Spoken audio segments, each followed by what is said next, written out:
All right, so I'm here for idsealguy, and he asked me to actually do a quick recording. So I'm going to do a quick recording of the Equifax breach that everyone has been talking about. And actually, I just received an email not long ago saying that the deadline is for January 22nd. So if you haven't got your Equifax breach submission, and where you can actually earn some income back from the breach, you definitely want to make sure you jump on it. So first off, if you're looking at your screen, you want to go to Equifax.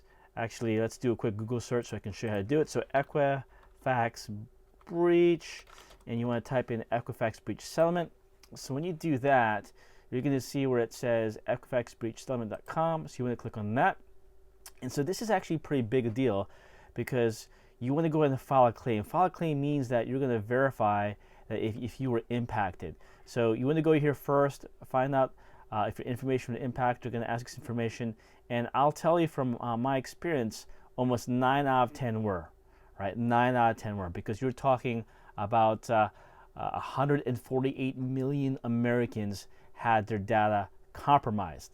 So with that being said, that's a lot of people. So after you check to see if you were impacted, most likely you were, you want to go ahead and file a claim, click on file a claim, and then you want to click on file a claim green box. So the big news is that they'll give you some cash for if you were affected by this. And they also give you options to do some free credit monitoring.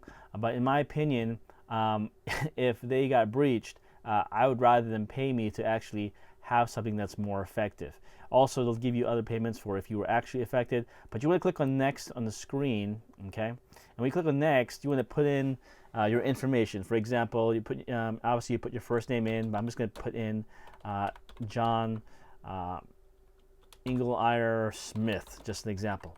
So you put in their name. You don't have an alternative, and let's say you put in 1111 White Horse Road. So you put in your address, you put in apartment number, and let's say you are in Chicago, for example, okay? And then the United States, and then you could put in Chicago, Illinois, because that's where you're from, and then whatever zip code you have for Chicago. And then your phone number, okay? I'm just putting a number in here generically, but you'll put your phone number in, and then your email address. So let's say John Smith at, for example, yahoo.com, okay? And then year of birth, I'm just going to put in a year. I'm just going to say 1900, but put in your birth year. So you want to make sure you fill out the information on the form, and then what you want to do is you want to go to section 1. You want to go ahead and select the cash payment, so that way you're getting free money, which is great. And if you do the cash payment, you got to talk about what service you've had. So if you don't have a service, please make sure you check with idsealguy and see what he can do to help you out there.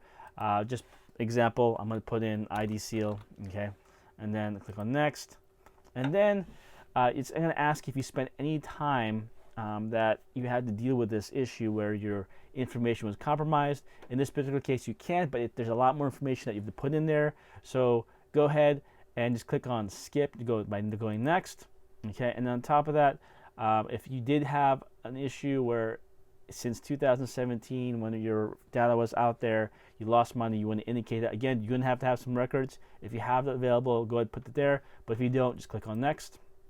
And then they're going to ask you on section 4, how would you like to receive your cash payment? Go ahead and put on prepaid card, because if they send you a check, if you don't cash within 90 days, or you don't get the check, or you don't see the check, then obviously you lost that money.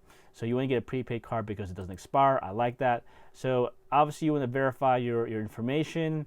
You obviously want to pick your cash payment, and then also you want to go ahead and you affirm that this claim is true. You understand the requirements for getting your cash payment, and then you want to go and click on submit after you sign your claim with your name. So that's pretty much about it.